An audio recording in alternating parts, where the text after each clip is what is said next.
MRuy Lopez opening, Morphy defense, Columbus, closed, Keres defense. Intense. That was a serious game. White really outplayed black in that one. Both players had an amazing opening. White was a cut above black in the middle game. Sharp games are frequently the result of starting with the king's pawn, since it dominates the center and frees up the bishop and queen on the light squares.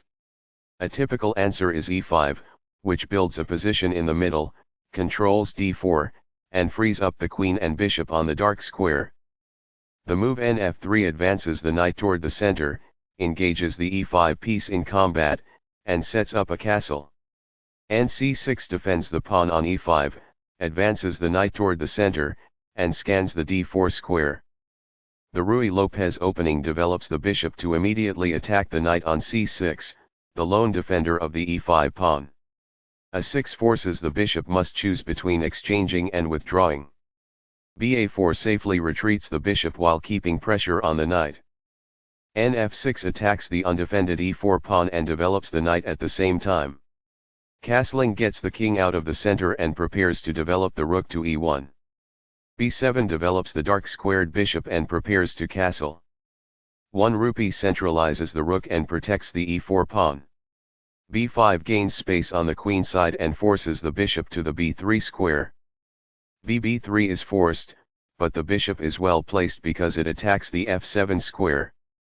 d6 defends the e5 pawn and allows the light squared bishop to develop. c3 prepares the d2-d4 pawn break and clears the c2 square for the light squared bishop. Castling gets the king out of the center and activates the rook. h3 prevents black from developing the light squared bishop to g4, which would pin the knight and make it hard for white to play d4. na5 attacks the bishop and allows black to play the c5 pawn push. bc2 retreats the bishop and supports the e4 pawn. On the queen side, c5 occupies a space and has influence over d4. d4 takes space in the center, attacks the e5 and c5 pawns and allows the dark squared bishop to develop. d7 retreats the knight to a square where it defends the e5 and c5 pawns. By doing this, a knight moves out of its beginning square and into the action. It is the final book action. By doing this, a bishop moves out of its beginning square and into the action. It is quite good. What I would have advised is that it is ideal. Very precise. It is best. That is a logical response. It is quite good. A wise decision. It is quite good.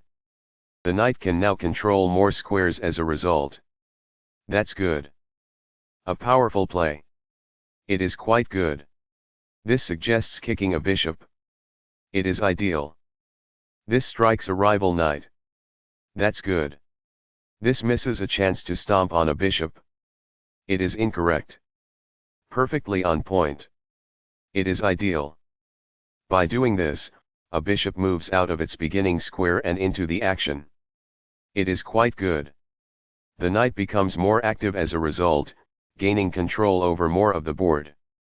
That's good. The rooks are linked by this, making it easier for them to work together in the future.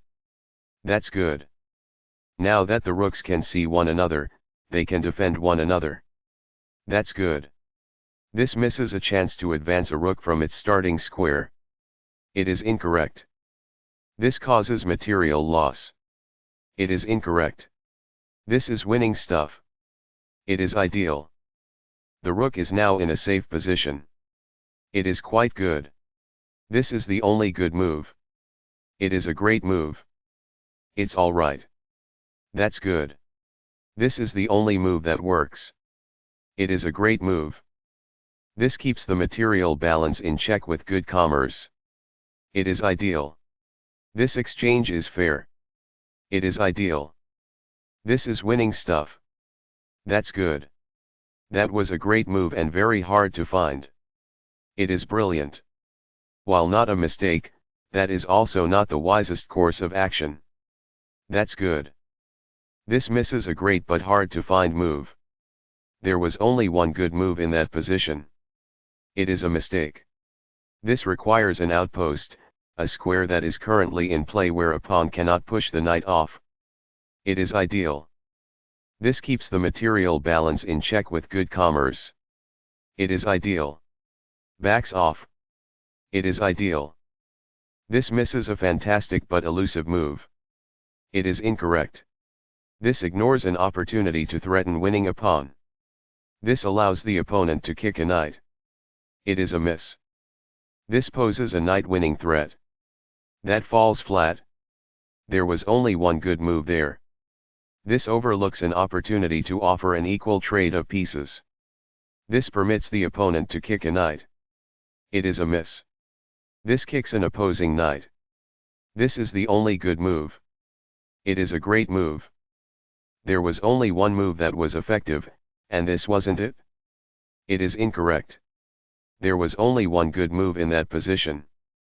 This misses an opportunity to evade the check from the opposing queen. This permits the opponent to create a passed pawn.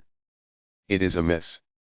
This turns the pawn into a passed pawn, which means no other pawn may oppose it as it advances. It is ideal. That knight will get material if captured. It is ideal. The best choice is this one. It is ideal. This prevents a queen on the other side from checking. It is quite good. This protects the attacked queen. This threatens to promote a pawn to a queen. It is best. This loses a pawn. There was only one good move there. This overlooks an opportunity to win a tempo by threatening a queen. It is a mistake. It was a free pawn there. This raises a pawn to the rank of queen. It is ideal. This is the only good move. This prevents the opponent from being able to promote a pawn to a queen. It is a great move.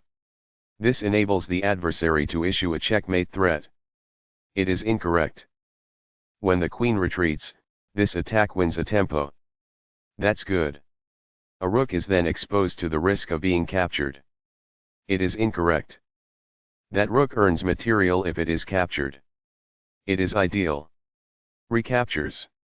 It is quite good. That pawn was available for free. It is ideal. That's a decent move. That's good. This wins a queen. It is best. Intense. That was a serious game. White really outplayed black in that one.